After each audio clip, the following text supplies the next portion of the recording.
Ya Nabi,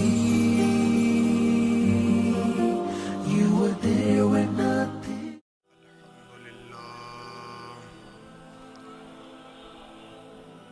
الحمد لله أحمدك اللهم يا مجيب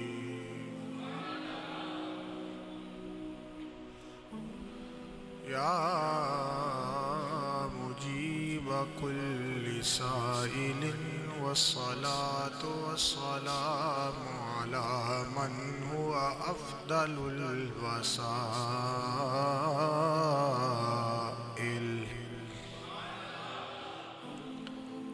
وعلى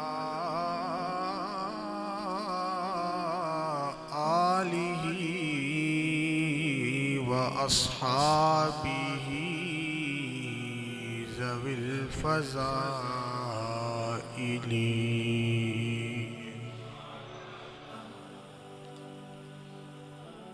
أما بعد فأعوذ بالله من الشيطان الرجيم. بسم الله الرحمن الرحيم. اهدنا الصراط المستقيم صراط الذين أنعمت عليهم. صدق الله ومولانا العظيم وبلغنا رسوله النبي الكريم الأمين. ببركته إن الله وملائكته يصلون على النبي يا أيها الذين آمنوا صلوا عليه وسلموا تسليما. پڑھ لیجئے الصلاة والسلام سیدی یا رسول اللہ وعلى آلك وأصحابك يا سيدي يا حبيب الله. الصلاة والسلام عليك يا سيدي يا جد الحسن والحسين وعلى آلك وأصحابك يا سيدي يا إمام القبلتين. اللہ رب العالمین جل جلالہ و امن والہ کی حمد و ثنا اور حضور سرور کائنات فخر موجودات زینت بزم کائنات سید عالم نور مجسم سرکار عبد قرار صلی اللہ تعالی علیہ وآلہ وسلم کی بارگاہ اقدس میں عاجزانہ غلامانہ حاضری پیش کرنے کے بعد دوستان ذکر ہر انسان یہ چاہتا ہے کہ اس رستے پر چلے جس رستے پر اس کو کامیابی حاصل ہو، اس رستے پر چلے جس رستے پر اس کو دین و دنیا کی دولت نصیب ہو، اس رستے پر چلے. بالخصوص مسلم کی تو سوچ ہی یہ ہے کہ اس رستے پر چلے جس رستے پر اللہ اور اس کے رسول کی محبت و رضا مل جائے. ہر انسان یہ چاہتا ہے، لیکن ان رستوں کی تلاش میں کچھ لوگ ایسے بھٹک جاتے ہیں کہ جو سیدھا چلنا تو دور کی بات، وہ سیدھے رستے کو دیکھ بھی نہیں پاتے، اتنا دور ہو جاتے ہیں، اتنا خلا پیدا ہو جاتا ہے۔ اب سیدھا راستہ میں بھی چاہتا ہوں، آپ بھی چاہتے ہیں کہ ہم سب کو وہ راستہ نصیب ہو جس راستے پر اللہ اور اس کے محبوب کی محبت مل جائے۔ ضروری نہیں کہ کسی دنیا دار کے پیچھے کوئی چلے تو وہ کامیاب ہو، ضروری نہیں کہ کسی بزنس مین کے پیچھے چلے کوئی تو اس کو اس میں کامیابی نظر آئے لیکن وہ کامیاب نہ ہو، یہ بھی ضروری نہیں کہ کوئی سائنسدان کے پیچھے چلے اور کامیابی ڈھونڈ رہا ہو تو اس کو کامیابی نہ ملے، یہ بھی ضروری نہیں کوئی سیاستدان کے پیچھے چلے تو وہ کامیاب ہو۔ لیکن ایک بات جو قرآن نے فیصلہ کر دیا ہے، صاف اور بالکل اتھینٹک فیصلہ ہو گیا، صاف الفاظ میں بتا دیا گیا کہ تم جس مرضی کے پیچھے چلو یہ ضروری نہیں کہ تمہیں کامیابی ملے، لیکن اگر میرے محبوب بندوں کے پیچھے چلو گے تو ضرور کامیابی ملے گی، میرے پیاروں کے پیچھے چلو گے تو ضرور کامیابی ملے گی۔ اب کوئی پیچھے چلتا ہے کسی دنیا دار کے، کامیابی تلاش کرتا ہے، کامیابی نہیں ملتی۔ کوئی پیچھے چلتا ہے کسی بزنس مین کے، کامیابی تلاش کرتا ہے، کامیابی نہیں ملتی۔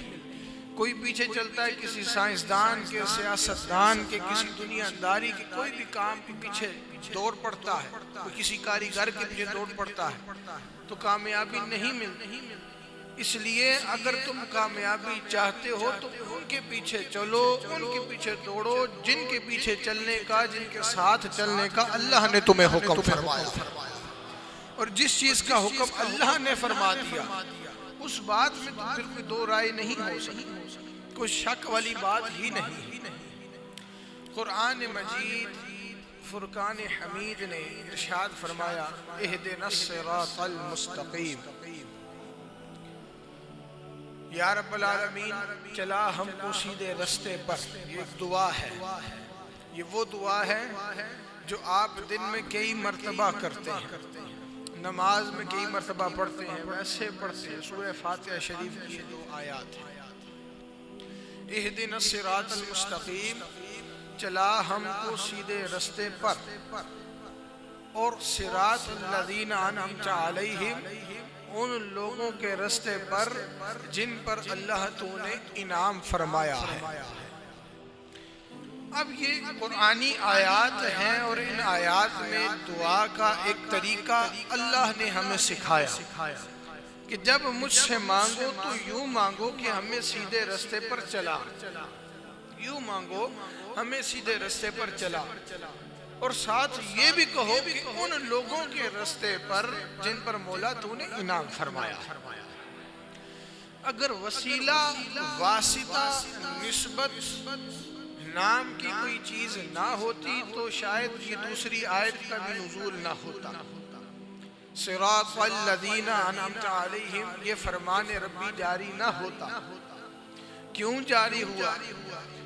کہ پچھلی امتوں میں بھی اولیاء آئے ہیں، لیکن اس امت کے اولیاء کی کچھ خاص بات، سب سے پہلی اور خوبصورت بات تو یہ کہ حضور اللہ نے ہمیں عطا فرمایا، ہمیں ان کی امت بنائی، پھر پیارا قرآن مجید ہمیں عطا فرمایا حضور کے صدقے سے، پھر یہ اعزاز عطا فرمایا کہ یہ امت تمام امتوں سے بہتر ہے، افضل ہے، اور اس امت میں جتنے اولیاء ہوئے اور ہوں گے اتنے اولیاء کسی بھی امت میں نہیں ہوئے ہیں۔ اس کی وجہ یہ ہے کہ ایک تو یہ افضل امت ہے، بہتر امت ہے، اور آپ امام الانبیاء ہیں صلی اللہ علیہ وسلم، حضور امام الانبیاء ہیں، انبیاء کے سردار، اور آپ کے بعد کسی نبی نے نہیں آنا، نبوت کا دروازہ آپ پر بند ہے۔ اس لیے جب تک زندگانی کی شمع روشن ہے، یہ دنیا موجود ہے، لوگ آتے رہیں گے، مخلوق اللہ کی آتی رہے گی، کوئی تو ایسا ہوگا جو ان کی رہبری اور رہنمائی فرمائے گا۔ ان کو اللہ رب العالمین نے یہ اعزاز بخشا کہ کہا یہ میرے انعام یافتہ لوگ ہیں، ان سے تعلق جوڑ لو گے تو سمجھو میرا تم سے تعلق جڑ گیا۔ صراط الذین انعمت علیہم، یہ انعام یافتہ لوگ ہیں۔ پھر فرمایا جو میں نے بات عرض کی کہ کوئی دنیا دار کے پیچھے بھاگتا ہے، کوئی کسی بزنس مین کے پیچھے بھاگتا ہے، کوئی کسی سائنسدان کے پیچھے بھاگتا ہے، کوئی کسی سیاستدان کے پیچھے بھاگتا ہے۔ قرآن نے فرمایا انعم اللہ علیہم من النبیین والصدیقین والشہداء والصالحین وحسن اولئک رفیقا۔ فرمایا کہ جن پر میں نے انعام کیا، جن کو اس دولت سے بخشا، وہ نبیین ہیں، صدیقین ہیں، شہداء و صالحین ہیں۔ کہا کہ دنیا دار کی نوکری کرو گے تو پتہ نہیں کامیابی ملے گی یا نہیں ملے گی، لیکن اللہ والوں کی نوکری میں آ جاؤ تو وَحَسُنَ أُولَئِكَ رَفِيقًا، یہ اچھے دوست ہیں، ان سے تعلق جوڑ لو جن کی دوستی کی اچھائی کی دلیل اور تصدیق قرآن فرما رہا، ان کی دوستی میں کس طرح کا شک ہو سکتا۔ اب دیکھیں کہ کوئی شخص ہے، جیسا کہ ہماری ایک فطرت میں چیز شامل ہے، ہم اپنے جس کو آپ انگلش میں کہتے ہیں سوشلائزنگ یا سوشلائزیشن، کہ جس کو آپ چاہتے ہیں کہ آپ اپنا حلقہ احباب جو ہے اس کو وسیع کریں، آپ اپنے اہل محلہ سے میل جول رکھتے ہیں، اٹھتے ہیں، بیٹھتے ہیں، دوستی یاری ہوتی ہے۔ جب کوئی خوشی یا غمی کا کوئی ایسا موقع یا کوئی مشکل آن پڑتی ہے تو جس سے آپ کا تعلق ہوتا ہے مضبوط، آپ ضرور اس تک اپروچ کرتے ہیں کہ یہ میرا معاملہ ہے، تو کیا کوئی آپ کا جاننے والا ہے یا کوئی آپ کا تعلق دار ہے جو میرا یہ قانونی معاملہ ہے یا کوئی عدالتی معاملہ ہے یا کوئی میرا دنیاوی کسی قسم کا معاملہ ہے، آپ کوشش کرتے ہیں کسی نہ کسی واسطے سے اس معاملے کو حل کرایا جائے، اور یہ چیز ہماری فطرت میں شامل ہے۔ ہم اس چیز کو بھول گئے ہیں کہ ہم نے آخرت میں اللہ کو بھی اپنا منہ دکھانا ہے، قبر میں بھی جانا ہے، حشر کے بھی معاملات دیکھنے ہیں، تو کیا ہم کسی ایسے شخص سے کیوں نہ دوستی لگائیں جس کے صدقے سے ہماری آخرت سنور جائے؟ کسی ایسی شخصیت سے تعلق کیوں نہ جوڑ لیں کہ جو ہمارے دنیا کے معاملات کے لیے آپ بہت واسطے اور وسیلے اپناتے ہیں، کسی یہاں پہ کسی کو فون کیا، وہاں پہ کیا، تعلق نکالا، بات کی، پھر وہ معاملہ حل کروایا، کیوں نہ قبر کا معاملہ بھی حل کروائیں، کیوں نہ کل کو حشر کا معاملہ بھی حل کرائیں۔ حضور نے فرمایا المرء مع من احب، آخرت میں اس کے ساتھ ہوگا جس کے ساتھ دنیا میں وہ محبت کرتا تھا۔ تو دوستوں محبت اس سے کرو جو محبت تمہیں قبر میں بھی کام آئے، حشر میں بھی کام آئے۔ اللہ والوں کی غلامی میں آ جاؤ، ان سے محبت کرو، دیکھو پھر جب روز محشر اٹھائے جاؤ گے تو یہ آگے آگے ہوں گے، ان کے قافلے میں تم پیچھے پیچھے۔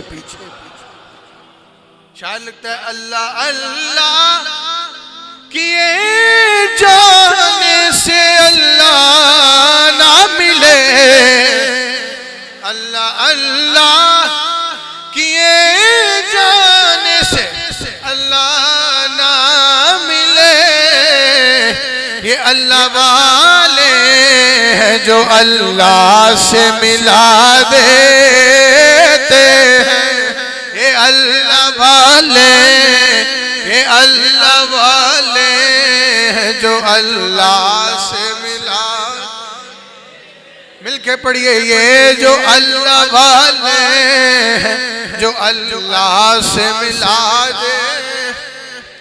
تو دنیا کے معاملات ضروری ہیں، آپ کی اس دنیا کے معاملات بہت ضروری ہیں، ظاہری کاروباری جو بھی آپ کی نوکری چاکری جو بھی گھر کے اونچ نیچ معاملات بہت ضروری، لیکن ان معاملات میں آپ گم ہو کر دین کے معاملات کو بھول جائیں، یہ بھی اچھی بات نہیں ہے۔ اس لیے فرمایا کہ بار بار یاد دہانی کی، پڑھتے سب ہیں سمجھتا کوئی نہیں ہے، بار بار کہا کہ یہ پڑھا جائے گا، اہدنا الصراط المستقیم صراط الذین انعمت علیہم۔ اب اس فرمان کو پڑھنا ہے اور یہ دعا کی جا رہی تو عمل نہ کیا جائے، پھر ارے تو تلاش تو کر، کامل نیت رکھ، سچی نیت رکھ۔ جس کی سچی نیت ہوتی ہے اس کو پیارا بھی مل جاتا ہے، اور پیارے کے صدقے سے اللہ اور اس کے رسول کی محبت بھی مل جاتی ہے۔ ایک واقعہ آپ کو، چونکہ یہ نسبت کی بات ہو رہی ہے، کمال نسبت کیا چیز ہے۔ سومنات کی جنگ لگی ہوئی، بڑی مشہور جنگ ہے، ہمیں اسکول اور کالجز میں بھی پڑھایا جاتا رہا ہے کہ جہاں پر لیکن اصل حقیقت کو شاید کہیں چھپا دیا جاتا ہے۔ اصل حقیقت جو کھلتی ہے ولیوں کے قدموں میں بیٹھو تو تب باتیں سننے کو ملتی ہیں۔ ایسی گفتگو ہوتی ہے، علم لدنی ہوتا ہے، یہ ودیت کیا ہوتا ہے، کتابوں میں علم نہیں ہوتا۔ کتابیں ڈھیر پڑھتے رہیں تو وہ طاقت اور قوت نہیں حاصل ہوتی کہ کسی کے دل میں آپ جھانک کر دیکھیں کہ اس کے احوال کیا ہیں۔ لیکن ولی کی ایسی نگاہ ہوتی ہے، کوئی قریب بیٹھا ہو یا کوئی دور بیٹھا ہو یا کوئی گھر میں غلام بیٹھا ہو، اس کے بھی احوال سے واقف ہوتے ہیں، میرا مرید کس حال ہے، میرا مرید کس حال۔ حضور والی بغداد نے یہی تو فرمایا تھا کہ میں ہر حال میں اپنے مرید کی مدد کروں، وہ مشرق میں ہو، مغرب میں ہو، مشکل میں ہو مرید کامل، ایمان سچا ہو، پختہ ہو، مجھے مدد کے لیے پکارے تو میں اس کی مدد فرماؤں۔ تو مرید جہاں پر بھی ہوتا ہے، غلام جہاں پر بھی ہوتا ہے، آقا کو علم ہوتا ہے، اس کے معاملات کا علم ہوتا ہے۔ سومنات کی جو جنگ تھی، اس میں جو اصل پہلو ہے وہ کوئی ایسی طاقت ہے جس طاقت کہ آیاں پر ذہن کی رسائی وہاں تک ممکن نہیں۔ یہ ذہن میں رکھیں، معجزہ اور کرامت، یہ دو چیزیں جو ہیں، معجزہ انبیاء کے اظہار میں ہے، یعنی انبیاء سے جو کوئی ایسا کام جو ظاہر ہو جائے اس کو معجزہ کہتے ہیں، اولیاء سے ظاہر ہو جائے اس کو کرامت۔ کام کون سا؟ ایسا کام، اس کی تعریف میں یہ ہے، ڈیفینیشن میں یہ ہے، ایسا کام جہاں تک عام عقل انسانی کی رسائی ممکن نہ ہو۔ اب حضور نے اشارہ فرمایا، چاند دو ٹکڑے ہو گئے، ہوا یا نہیں ہوا؟ ہوا، لیکن عام عقل انسانی کی وہاں تک رسائی ممکن نہیں۔ عام عقل انسانی حیران ہو گئی کہ یہ کیسے ہوا، اس کو معجزہ کہتے ہیں۔ حضور نے انگلی سے اشارہ فرمایا، درخت چل کر حضور کے قدموں میں آ گیا۔ یہ کیا ہے؟ عام عقل انسانی کی رسائی ممکنی، عقل انسانی حیران ہو گئی، معجزے کا ظہور ہو گیا، اس کو معجزہ کہتے ہیں۔ پھر کوئی سمجھ کر ایمان لے آتے ہیں اور کوئی معاذ اللہ جادوگر بولتے رہے، کوئی کہتے رہے کہ ہم ایمان نہیں لائیں گے، ہماری آنکھوں پہ پردہ ڈال دیا گیا۔ ایسے لوگ میں اس کی ڈیٹیل میں نہیں جاؤں گا کہ ہاتھوں پہ کنکر تھے اور اس بات کی گواہی دے رہے تھے کہ کوئی معبود نہیں اللہ کے سوا اور محمد الرسول اللہ صلی اللہ علیہ وسلم اللہ کے پیارے رسول ہیں، پھر بھی ایمان نہ لائے۔ تو ایمان جنہوں نے لانا ہوتا ہے اللہ ان کو توفیق دیتا ہے، تو یہ دعا کیا کر۔ اب صدیق اکبر جب ایمان لے کر آئے تو ایمان کا عالم یہ تھا کہ آپ نے تو کوئی معجزہ نہیں مانگا، آپ نے طلب نہیں کی کہ مجھے حضور کو یا نبوت کی دلیل دیجئے، کوئی بتائیے کہ کوئی معجزے کا اظہار ہو۔ نبیوں سے تو معجزوں کا اظہار ہوتا ہے، معجزات کا اظہار ہوتا ہے، میں کوئی رنگ دیکھوں تو ایمان لاؤں، نہیں۔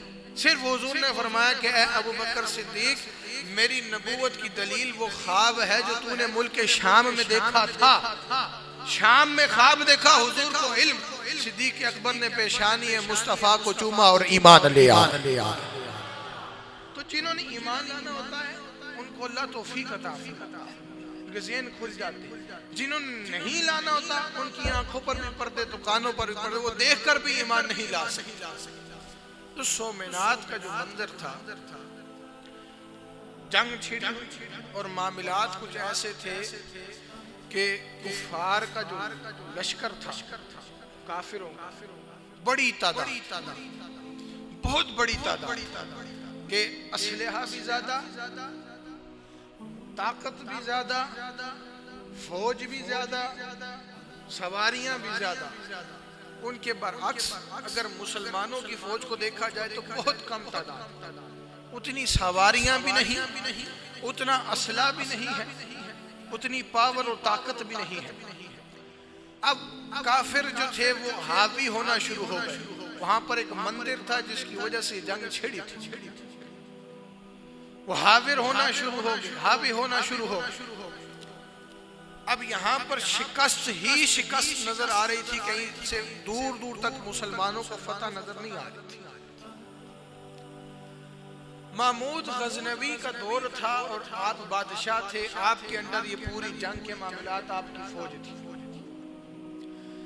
آپ کی نسبت اور آپ جن کی صحبت میں جا کر بیٹھا کرتے تھے ان کا نام تھا خواجہ ابو الحسن خرقانی علیہ رحمہ، ولی کامل اللہ کے فقیر بن۔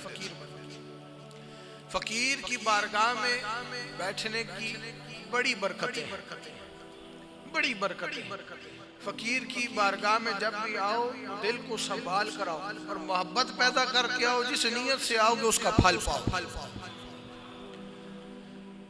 خواجہ ابو الحسن خرقانی علیہ رحمہ سے محمود غزنوی کا ایک محبت کا تعلق تھا، عقیدت تھی، محبت تھی، آپ ان کے معتقد بھی تھے اور ان کی مجلس میں اکثر جا کر بیٹھا کرتے، صحبت میں بیٹھا تھا، صحبت کا بڑا اثر ہوتا ہے۔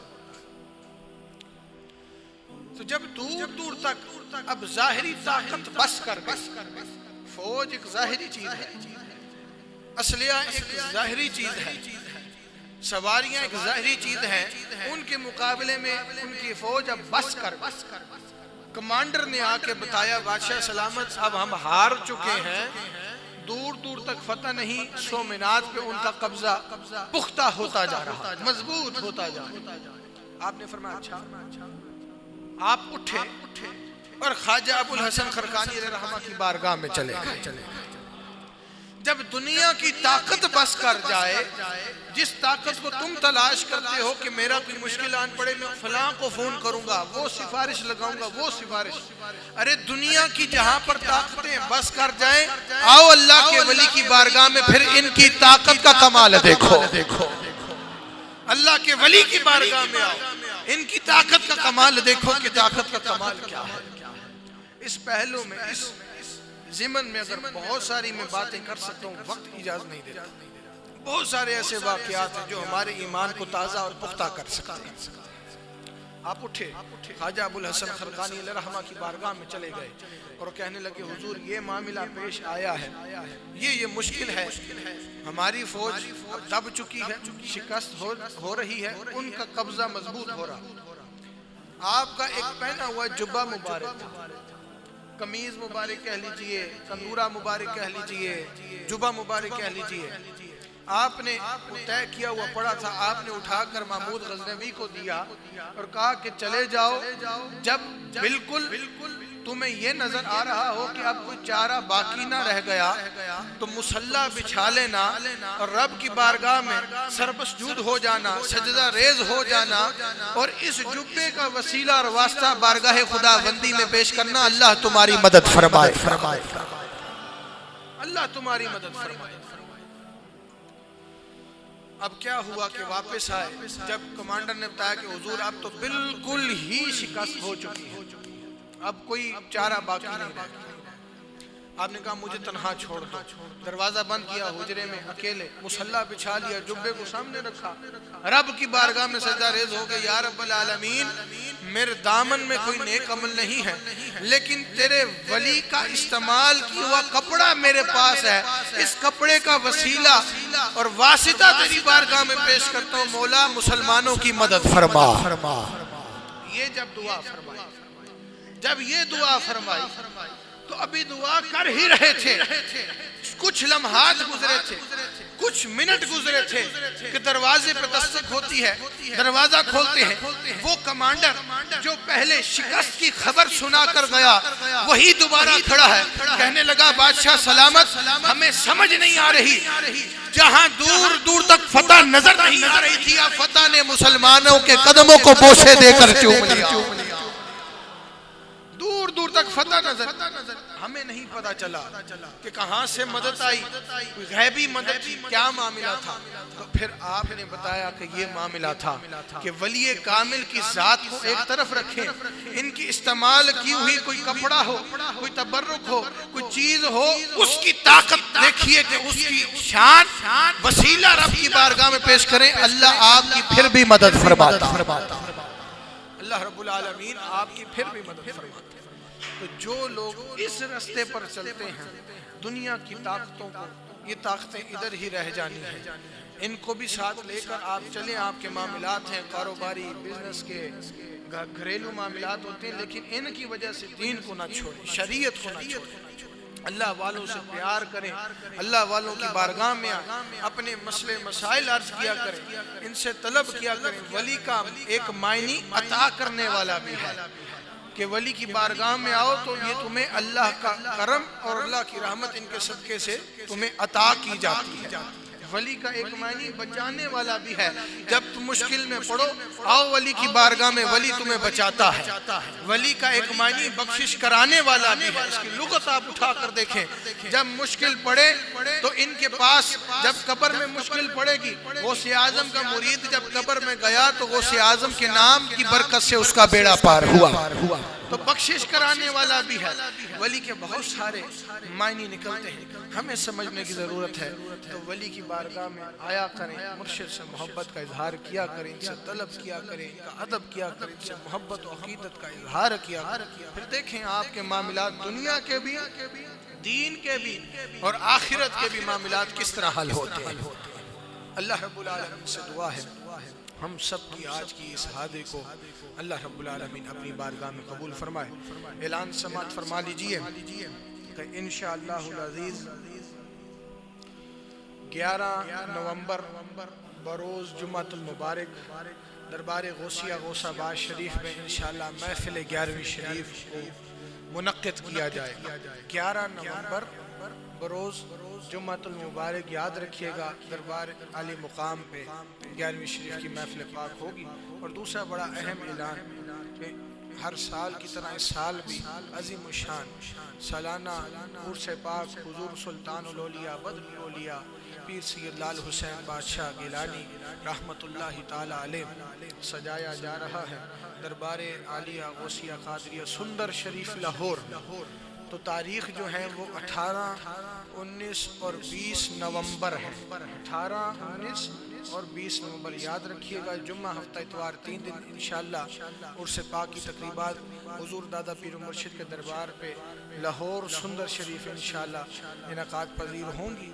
تو یہاں سے بھی عظیم الشان قافلہ حضور مرشد کریم کی صدارت میں یہاں سے جائے گا۔ تو احباب اپنی ابھی سے کوئی ایسی مصروفیات میں سے وقت ارینج کر لیں کہ عرس پاک میں اپنی حاضری کو یقینی بنائیں۔ سنتیں پڑھ لیجئے۔ وآخر دعوانا الحمدللہ۔